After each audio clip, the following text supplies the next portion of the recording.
মেনে তারা তাদের হ্যান্ড মাইকে ঘোষণা দিয়ে অবস্থান করার আহ্বান জানিয়েছিল। জুলাইয়ের যে সকল আহত এবং শহীদ পরিবারের সদস্যরা আসলে প্রবেশ করে গিয়েছিল।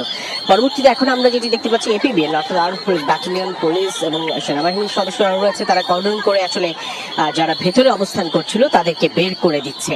এর আগেই জানেন মূলত যেই দাবি নিয়ে তারা আসলে এই বিক্ষোভটি করছিল যে আজকে এই জুলাই সনদ স্বাক্ষর অনুষ্ঠান, কিন্তু তাদের বক্তব্য জুলাইয়ের আহত যারা এবং শহীদ পরিবারগুলো তাদেরকে এক ধরনের অবমূল্যায়ন করা হয়েছে। কিন্তু সেই পরিপ্রেক্ষিতে এই যে অঙ্গীকারনামা, সেই অঙ্গীকারনামায় কিন্তু সেটি স্পষ্টও ছিল আসলে জুলাই যোদ্ধাদের। অর্থাৎ আমি যদি একটু বলতে চাই যে 5 নম্বর অঙ্গীকারনামা ছিল, সেখানে পূর্বে ছিল গণ অভ্যুত্থান পূর্ব 16 বছরের ফ্যাসিবাদ বিরোধী গণতান্ত্রিক সংগ্রামে গুম খুন ও নির্যাতনের শিকার হওয়া ব্যক্তিদের এবং 2024 সালের জুলাই আগস্ট গণ অভ্যুত্থানকালে সংঘটিত সকল হত্যাকাণ্ডে বিচার, শহীদদের রাষ্ট্রীয় মর্যাদা প্রদান, শহীদ পরিবারগুলিকে যথোপযুক্ত সহায়তা প্রদান, আহতদের সুচিকিৎসা ও পুনর্বাসনের ব্যবস্থা নিশ্চিত করা।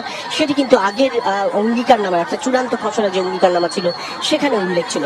তারপরেও ক্ষমা প্রার্থনা করে জাতীয় ঐকমত্য কমিশনের সভাপতি আলী রিয়াজ সেই সংশোধিত আরেকটি অঙ্গীকারনামা ঘোষণা করেছেন খানিক আগেই, যেখানে উল্লেখ করা হয়েছে গণ অভ্যুত্থান পূর্ব 16 বছরে আওয়ামী ফ্যাসিবাদ বিরোধী গণতান্ত্রিক সংগ্রামের কথা উল্লেখ করা হয়েছে এবং আওয়ামী লীগের হাতে এবং আইনশৃঙ্খলা রক্ষকের বাহিনীর হাতে নির্যাতনের শিকার হয়ে কিংবা হত্যাকাণ্ডের শিকার হয়ে যারা সেই সঙ্গে আরো কিছু বিষয় উল্লেখ করা হয়েছে। এই শহীদদের যারা এই জুলাই যোদ্ধাদেরকে রাষ্ট্রীয় ঘোষণা করা যারা শহীদ হয়েছে এবং শহীদ পরিবার আহত পরিবার চিকিৎসা মানসিক ভাতা সেই সব বিষয়ে নিশ্চিত করার কথা বলা হয়েছে। সেই সঙ্গে বলা হচ্ছে আইনি নিরাপত্তা নিশ্চয় করা। এরপরে তাদেরকে সঙ্গে জানানো হয়েছে জাতিসংঘ সেখানে তারা অবস্থান করছিল। এখন পুলিশ সেক্রেটারিয়াটের সদস্যরা গঠন করে তাদেরকে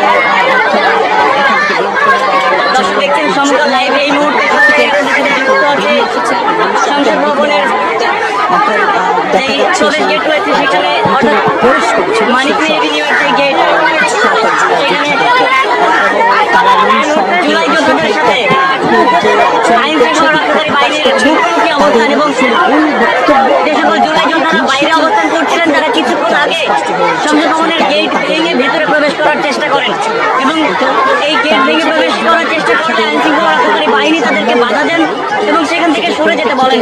আর সেই সাথে যারা ভেতরে অবস্থান করছিলেন তাদের সাথে আইন শৃঙ্খলা রক্ষাকারী বাহিনীর ধাওয়া পাল্টা দেওয়ার মতো ঘটনা আমরা দেখেছি এবং তাদেরকে ভেতর থেকে বের করে দেওয়া হয়। এবং আমরা কিছুক্ষণ আগেও দেখেছি যে সকল জুলাই যোদ্ধারা এই সংসদ ভবনের গেটের সামনে অবস্থান করছিলেন তাদেরকে আইন শৃঙ্খলা রক্ষাকারী বাহিনী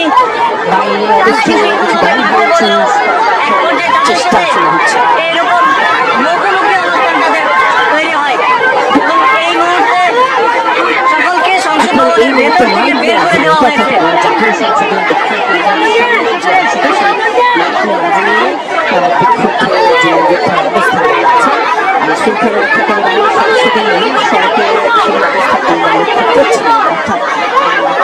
বাইরে তারা আসলে অবস্থান নিচ্ছেন না, তারা সংসদ ভবন এলাকা থেকে তাদেরকে সরিয়ে দেওয়ার সেটুকু করেছেন। এরপরে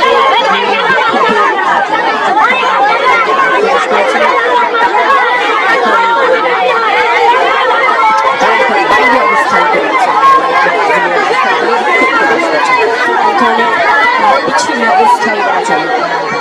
আমরা দেখতে পাচ্ছি পুলিশ বেরিয়ে আসছে সংসদ ভবনের মূল ফটকের সামনে দিয়ে। দর্শক দেখছেন এই মুহূর্তে সংসদ ভবনের সামনে দেখতে পাচ্ছেন আসলে সেই উত্তেজনাকর পরিবেশ, জুলাই যোদ্ধারা যারা অবস্থান করছিলেন তাদের সাথে এখন এই মুহূর্তে আইন শৃঙ্খলা রক্ষাকারী বাহিনীর মুখোমুখি অবস্থান এবং কিছুক্ষণ আগে তাদের সাথে কিন্তু ধাওয়া পাল্টা দেওয়ার ঘটনা ঘটেছে এবং তাদেরকে এই সংসদ ভবনের গেট থেকে সরিয়ে দেওয়া হয়েছে এবং আমরা দেখেছি যে ধাওয়া পাল্টা দেওয়ার ঘটনার সময় কিন্তু জুলাই যোদ্ধাদের দিক থেকে যেমন ইট পাটকেল আসছিল তেমনি আইন শৃঙ্খলা রক্ষাকারী বাহিনীও কিন্তু তাদেরকে ছত্রভঙ্গ করে দিতে তাদের বেশ কয়েকজনের উপরে লাঠিচার্জ করেছে, আমরা এমনটিও দেখেছি